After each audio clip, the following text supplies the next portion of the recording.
রাতের আকাশ হঠাৎ অন্ধকার হয়ে গেল, সূর্যের আলো ম্লান হয়ে গেল, আর চাঁদ চাঁদ যেন রক্তে রঙিন। মানুষ দৌড়াচ্ছে, চিৎকার করছে। এটাই কি পৃথিবীর শেষ? হাজার বছর ধরে মানুষ এই দৃশ্য দেখে ভয় পেয়েছে, করেছে রীতিনীতি, দিয়েছে বলি। কিন্তু প্রশ্ন হলো, ব্লাড মুন আসলে কি? এটা কি কেবল বিজ্ঞান, নাকি এর পেছনে লুকিয়ে আছে এমন কিছু যা আমাদের কল্পনার বাইরে? আজকের এই যাত্রায় আমরা জানব ব্লাড মুনের পেছনের বিজ্ঞান, ভয়ঙ্কর ইতিহাস, ধর্মীয় ভবিষ্যৎবাণী এবং এমন সব কুসংস্কার যা গর্ভবতী নারীদের জীবনকেও প্রভাবিত করেছে। তাহলে চলো শুরু করি। ব্লাড মুন মানে রক্তচাঁদ।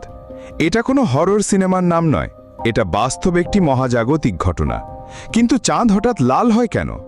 এর উত্তর লুকিয়ে আছে চন্দ্রগ্রহণে। যখন পৃথিবী, সূর্য আর চাঁদের মাঝখানে চলে আসে, তখন সূর্যের আলো চাঁদের উপর পড়তে পারে না।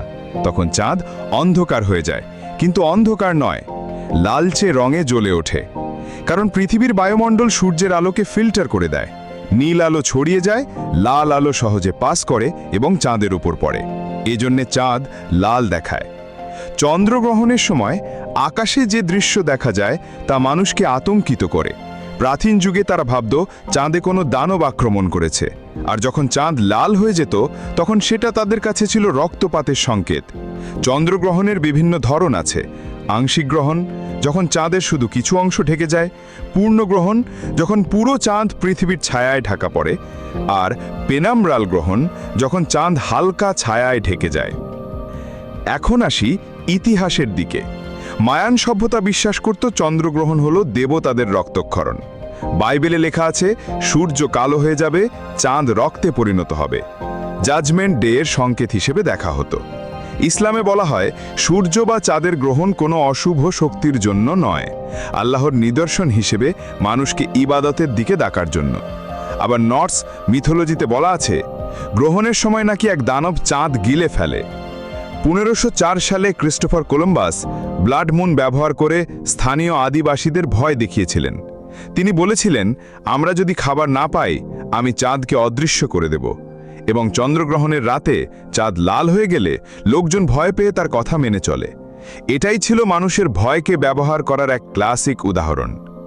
এখন আসি সবচেয়ে আলোচিত বিষয়, গর্ভবতী নারীদের জন্য ভয়ঙ্কর বিশ্বাস। শত শত বছর ধরে বলা হয়েছে গ্রহণের সময় গর্ভবতী নারীরা কিছু কাজ করলে ভয়ঙ্কর বিপদ ঘটতে পারে। যেমন মাছ মাংস খেলে বাচ্চার মুখে দাগ হবে, কাঁচি ছুরি দিয়ে কিছু কাটলে বাচ্চার ঠোঁট ফেটে জন্মাবে, বাইরে গেলে অপদেবতার প্রভাব পড়বে, বেশি নাড়াচাড়া করলে শিশুর ক্ষতি হবে। এসব সত্যি নয়, কিন্তু তখনকার মানুষ এসব বিশ্বাস করত। বিজ্ঞান বলছে গ্রহণে কোনো শারীরিক ক্ষতি হয় না, তবে নিরাপত্তার জন্য বিশ্রাম নেওয়া ভালো। এখন দেখি ধর্মীয় দৃষ্টিভঙ্গি। হিন্দু ধর্মে বলা হয় গ্রহণের সময় মন্ত্র জপ করতে হবে, স্নান করতে হবে, খাবার স্পর্শ করা যাবে না। ইসলামে কুসুফ নামাজ পড়তে বলা হয়েছে। এটা ভয় পাওয়ার সময় নয়, বরং ইবাদতের সময়। বাইবেলে লেখা আছে জাজমেন্ট ডে এর সংকেত হিসেবে চাঁদ লাল হয়ে যাবে। মায়ান সভ্যতা, বাইবেল, নর্স মিথোলজি সবাই গ্রহণকে অশুভ সংকেত মনে করত। কেউ বলতো পৃথিবী শেষ হবে, কেউ বলতো দানব চাঁদ গিলে ফেলেছে। এখন আসি ভবিষ্যতের কথায়। পরবর্তী ব্লাড মুন হবে 2025 সালে, আবার 2032 সালে। বিজ্ঞানীরা বলছেন এতে ভয় পাওয়ার কিছু নেই, কিন্তু অনেক ভবিষ্যৎবাণী আছে যেখানে বলা হয়েছে বড় বিপর্যয় আসবে। সেগুলো সত্যি নাকি মিথ্যা তার সময়ই বলে দেবে। তাহলে প্রশ্ন, ব্লাড মুন কি সত্যি ভয়ঙ্কর? না, এটা শুধু আলো আর ছালার খেলা। কিন্তু মানুষের মনে যে ভয়, কুসংস্কার আর গল্প তৈরি হয়েছে, সেটাই আসল রহস্য। তুমি কি বিশ্বাস করো?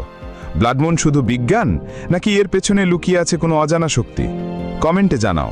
আর ভিডিওটি ভালো লাগলে লাইক, শেয়ার আর সাবস্ক্রাইব করতে ভুলবে না।